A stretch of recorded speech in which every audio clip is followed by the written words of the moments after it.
আসসালামু আলাইকুম ওয়া রাহমাতুল্লাহি ওয়া বারাকাতুহু। আলহামদুলিল্লাহ ওয়াসসালাতু ওয়াসসালামু আলা রাসূলিল্লাহি ওয়া বা'দ। সুপ্রিয় দর্শক, স্বাগত জানাচ্ছি সিনবাদ রিসোর্ট গ্রুপ আলোকিত পথের আজকের অনুষ্ঠানে, powered by BSI, co sponsor BRB, Islam bank, Al Arafah Islam bank, Pubali bank, Dogma hospital এবং দারুস সুন্নাহ হজ গ্রুপের সৌজন্যে দর্শক সুন্দর আয়োজনে আমরা ইসলাম এবং জীবন ঘনিষ্ঠ বিভিন্ন গুরুত্বপূর্ণ বিষয় নিয়ে আলোচনা করে থাকি। আমাদের আজকের গুরুত্বপূর্ণ বিষয় হলো রমাদানে যাকাতের গুরুত্ব। আর এই গুরুত্বপূর্ণ বিষয় আলোচনার জন্য আমাদের মাঝে রয়েছেন সম্মানিত দুজন ইসলামী স্কলার। প্রথমেই রয়েছেন জনাব মাওলানা সেলিম রেজা, তিনি একজন ইসলামিক স্কলার। আসসালামু আলাইকুম ওয়া রাহমাতুল্লাহ। ওয়ালাইকুম আসসালাম। মোহতারাম, কেমন আছেন? আলহামদুলিল্লাহ, ভালো আছেন? আলহামদুলিল্লাহ। এরপরে রয়েছেন আমাদের সামনে একজন মিডিয়া ব্যক্তিত্ব এবং Islamic scholar, engineer Habibullah, SEVP, আল আরাফা ইসলাম ব্যাংক। আসসালামু আলাইকুম। ওয়ালাইকুম আসসালাম। স্যার, কেমন আছেন? জি আলহামদুলিল্লাহ, ভালো লাগছে। এরপরে কোরআন কারীম থেকে তেলাওয়াত শোনানোর জন্য আমাদের মাঝে রয়েছেন একজন কারি লোকমান হুসাইন। আসসালামু আলাইকুম ওয়া রাহমাতুল্লাহ। ওয়ালাইকুম আসসালাম। মোহতারাম, কেমন আছেন? আলহামদুলিল্লাহ। দর্শক, অনুষ্ঠানের শুরুতেই আমরা মহাগ্রন্থ পবিত্র কোরআন কারীম থেকে তেলাওয়াত শুনবো। তেলাওয়াত করছেন কারি লোকমান হুসাইন। আউযু বিল্লাহি মিনাশ শাইতানির রাজীম। বিসমিল্লাহির রাহমানির রাহিম। ইয়া আইয়ুহাল ইনসানু মা গররাকা বিরাব্বিকাল কারীম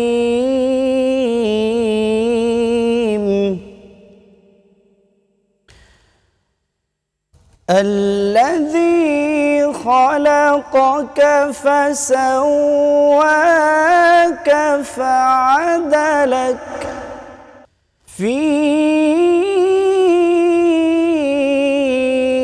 أي صورة ما شاء ركبك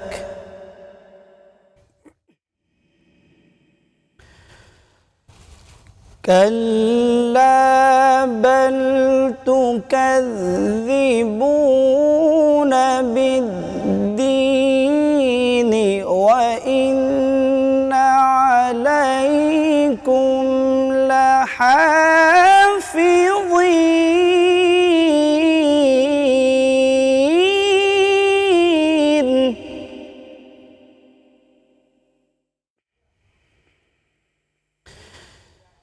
كراما كاتبين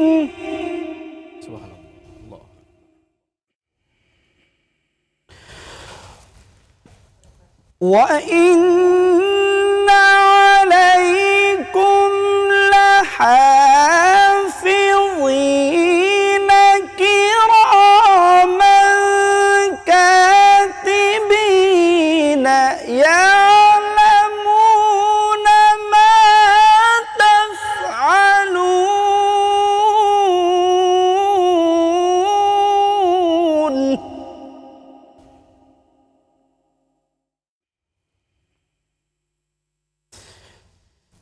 إن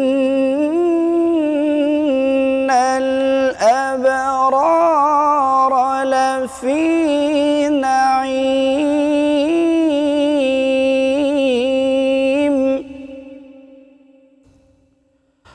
وإن الفجار لفي جحيم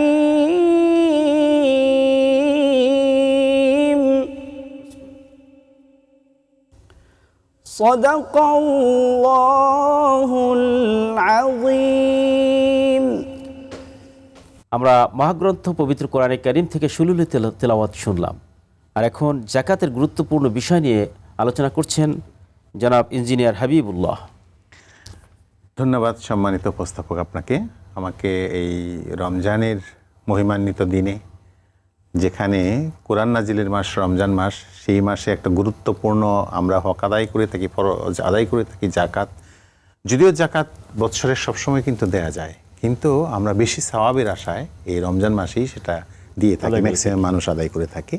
তো ইসলামের 5টি স্তম্ভের অন্যতম স্তম্ভ হলো জাকাত, নামাজ, কালেমা, নামাজ, রোজা, হজ, জাকাত। তো জাকাতটা অত্যন্ত গুরুত্বপূর্ণ এই কারণে যে জাকাতের শব্দের আবিধানিক অর্থ যদি আপনি বিশ্লেষণ করেন, যার অর্থ হলো পরিচ্ছন্নতা, পবিত্রতা, বৃদ্ধি করা, তাসকিয়া, নামুজা, আল বারাকা। বারাকা, রাইট, বারাকা, বরকত হবে। তো যদি এই অর্থটাই কেউ অনুধাবন করে তাহলে সবাই ইনসিস্ট হবে জাকাত দেওয়ার জন্য। জাকাত তো আপনার হক না। জাকাত আপনি যে সম্পদের মালিক, যা আর্ন করেন, সেটা সোনা, রূপা, টাকা পয়সা, ধন দৌলত, ব্যবসা বাণিজ্য থেকে যে সত্য সম্পদ হয়ে থাকে না কেন, সেখান থেকে 2.5% হলো গরিবের হক, যেটা আল্লাহ পাকের হুকুম। তো ওই জিনিসটা আপনার আমার ভোগ করার অধিকার নাই, সেটা হলো গরিবের জন্য বা 8টি খাতের, জাকাতের যে 8টা খাত আছে তাদের জন্য। সেখানে শুধু গরিব মিসকিনই না, আরও আছে, আপনি জানেন, যারা হলো সফরে আসছে, অনটনে পড়ে গেছে, তারাও হতে পারে। যারা একজন ঋণদার ব্যক্তি, খুব ঋণগ্রস্ত লোক, তাকেও আমরা জাকাত আদায় করি। জাকাতের খাত যেগুলো 8টা খাত আছে সেখানে তাদেরকে জাকাত দেওয়াটাই হলো ফরজ। দেখা যাবে যে কুরবানি করছে, হ্যাঁ, কিন্তু জাকাতের ব্যাপারে উদাসীন, হয়তো নামাজও পড়ে, রোজাও করে, সবই করে, কিন্তু জাকাত দিবে না, যে ধন সম্পদ তার হলো লস হবে, কমে যাবে, এই আশা। আসলে এইটা গরিবের হক, মিসকিনের হক, সেটা তাদেরকে আদায় করতে হবে। যেটা আমি আপনাকে বলছিলাম যে এই সম্পদটা আমার না, তাইলে হলো ফোকারা, এটা ফকরের, এবং সেটা হলো যদি না, তাহলে আপনি হলো ওই হক আদায় করলেন না, আপনি হলো হকল এবাদের একটা পর্যায়ে কালক্রমে হয়তো বা পড়ে যেতে পারেন।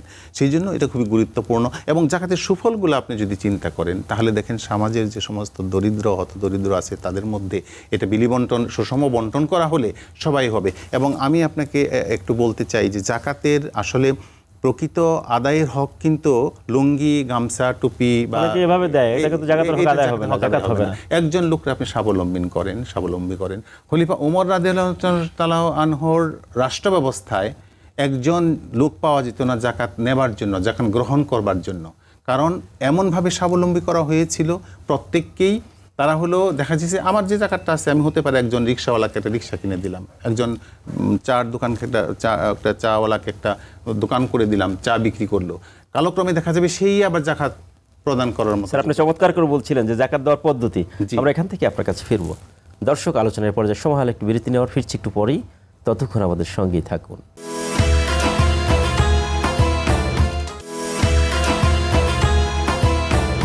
দর্শক, বিরতির পর আবারও স্বাগত জানাচ্ছি। আর আপনারা দেখছেন Sinbad resort group Alokito Poth, powered by BSI, co sponsor BRB, Islam bank, Al Arafah Islam bank, Pubali bank, Dogma hospital এবং দারুস সুন্নাহ হজ গ্রুপের সৌজন্যে। মোহতারাম, আমরা আপনার কাছে আসবো যে জাকাত যে আমরা দিচ্ছি, কিন্তু জাকাত কিভাবে জাকাত দিলে আমরা জাকাত আদায় হবে, মূলত দারিদ্রতা বিমোচন হবে, এ ব্যাপারে যদি বলতেন। জি, মাশাআল্লাহ, চমৎকার, ধন্যবাদ সম্মানিত উপস্থাপক আপনাকে। জাকাত ইসলামের 5টি রুকুনের মধ্যে অন্যতম একটি স্তম্ভ, তৃতীয়তম স্তম্ভ। এটা ধনী এবং গরিবের মধ্যে বৈষম্য দূর করার জন্য শ্রেষ্ঠ একটা ইবাদত হচ্ছে জাকাত। আল্লাহর পক্ষ থেকে ফরজ একটি বিধান। জাকাত ইসলামিক দৃষ্টিকোণ থেকে জাকাত শব্দের অর্থ হলো বৃদ্ধি পাওয়া, পবিত্রতা অর্জন করা, মালকে পবিত্র করা। আল্লাহ রাব্বুল আলামিন জাকাতের মাধ্যমে বান্দার সম্পদকে পবিত্র করেন এবং ধনী এবং গরিবের মধ্যে বৈষম্য দূর করেন এই জাকাতের মাধ্যমে।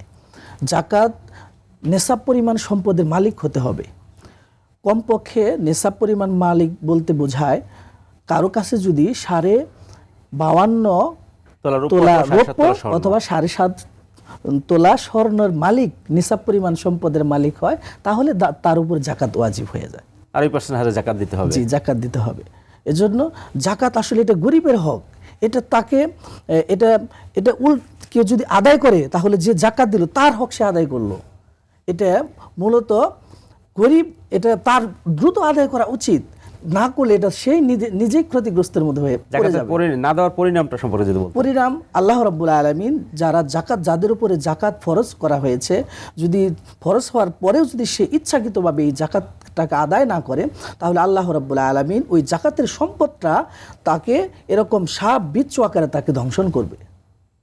আল্লাহ রাব্বুল আলামিন জাকাতের যারা আদায় করবে না তাদের জন্য কঠোর হুঁশিয়ারি দিয়েছেন কোরআনুল কারীমের মধ্যে। এজন্য অবশ্যই আমাদেরকে জাকাত আদায় করা অত্যন্ত জরুরি। ইসলামের যেহেতু মাহে রমজান, এর জন্য আল্লাহ রাব্বুল আলামিন মাহে রমজানে যাতে মানুষ স্বাবলম্বী হতে পারে এবং বান্দার অল্প সময়ে বেশি নেকি অর্জন করার জন্যই এই মাহে রমজান। কারণ এই মাহে রমজানে আল্লাহ রাব্বুল আলামিন প্রত্যেকটা দান ভালো কাজকে 70 গুণ সওয়াব দান করেন। আলহামদুলিল্লাহ, 70 থেকে 700 এবং আর তো বেশি বাড়ায় দেন, আরো বেশি বাড়ায় দেন আল্লাহ তাআলা সুবহানাল্লাহ, সুবহানাল্লাহ। একমাত্র এই মাহে রমজানের কারণে। এই জন্য মাহে রমজানে জাকাত এবং ফিতরার ফজিলত গুরুত্ব অত্যন্ত গুরুত্বপূর্ণ বিষয়। আপনি চমৎকার করে বলছিলেন, আপনার কাছে আবার ফিরবো। স্যার, আপনার কাছে আমরা জানতে চাই, যেভাবে আপনারা বলছিলেন যে জাকাতের মূল উদ্দেশ্য হলো দরিদ্র বিমোচন করা, তো আমরা যেভাবে জাকাত দিই, কিভাবে স্যার জাকাত দিলে পরে আমাদের দরিদ্র আসলে বিমোচন হবে? আপনি যথার্থ বলেছেন। জাকাত দিতে হবে, একজন টার্গেট করতে হবে সমাজের।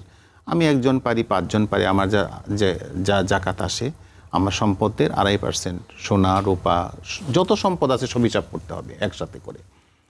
এবং ফসলের উপরও জাকাত আছে, হ্যাঁ, উসর বলা হয়, খারাজ বলা হয়।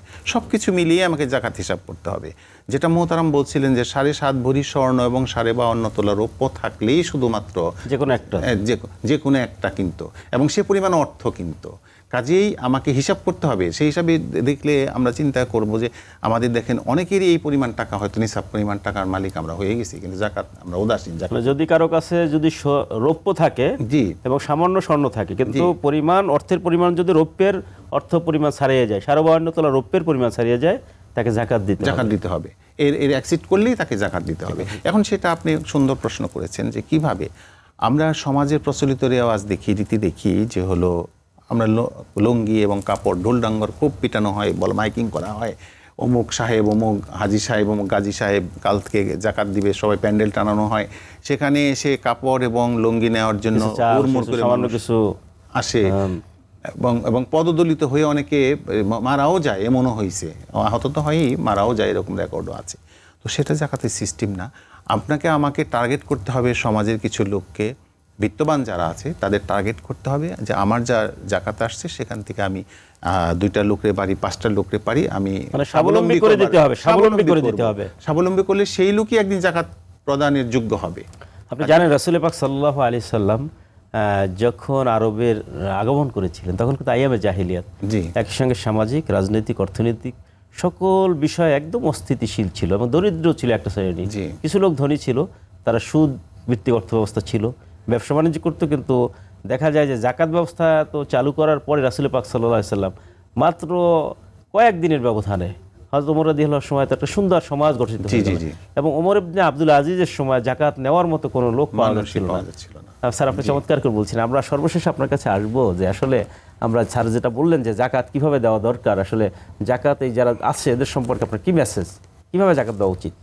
আসলেও আমাদের সমাজে বিভিন্ন পেশার মানুষ থাকে, তার মধ্যে আমাকে আগে খেয়াল করতে হবে আমার পাড়া প্রতিবেশীর মধ্যে গরিব অসহায় কে আছে, তাকে আগে জাকাত সিলেক্ট করতে হবে। এবং ছোট ছোট স্যারে যেটা বললেন যে এই যে কাপড় বা কিছু জিনিস বা প্রোডাক্ট, কিছু সামান্য কিছু প্রোডাক্ট দিয়ে, এটা মূলত সে আরো ক্ষতিগ্রস্ত হবে। এটা একমাত্র আল্লাহর জন্য, লিল্লাহ, একমাত্র আল্লাহর জন্য করতে হবে। আমি যেটা আমার নিজের জন্য পছন্দ করি সেটা অপরের জন্য ওই পছন্দনীয় জিনিসটা তাকে দিতে হবে।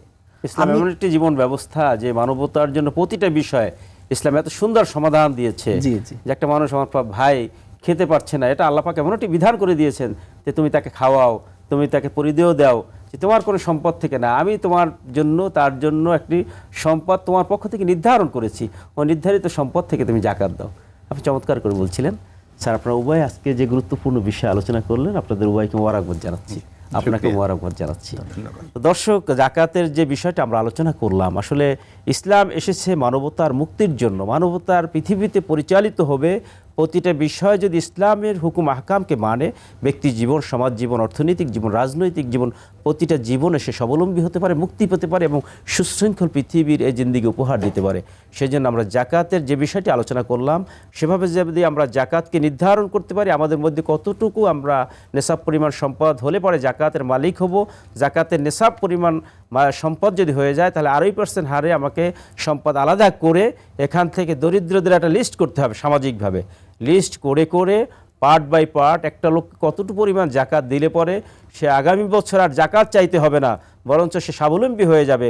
এই জন্য তার কর্ম উপযোগী করে দিতে হবে। সমাজে অনেক বিধবা মহিলা আছে, অনেক দরিদ্র হতভাগ্য মহিলারা আছে, তাদেরকে আপনারা মেশিন কিনে দিতে পারেন, সেলাইন মেশিন অথবা অন্যান্য আয়ের উপকরণ করে দিতে পারেন, তাহলে সে ব্যক্তি আর আজকে মানুষের কাছে হাত পাততে হবে না। এরকম অনেক ভাই বোনেরা আছে। সুতরাং আসুন আমরা জাকাতের পরিপূর্ণ হক বুঝে আদায় করি, আমরা সমাজ থেকে পরিপূর্ণ দরিদ্রতা নির্মূল করি। আল্লাহ রাব্বুল আলামিন আমাদেরকে জাকাত ভিত্তিক অর্থনীতি গড়ার মতো তৌফিক দান করুন। হাদা মা ইনদি ওয়াল ইলমু ইনদাল্লাহ আলাইহি তাওয়াক্কালতু ওয়া ইলাইহি উনীব। আসসালামু আলাইকুম ওয়া রাহমাতুল্লাহি ওয়া বারাকাতুহু।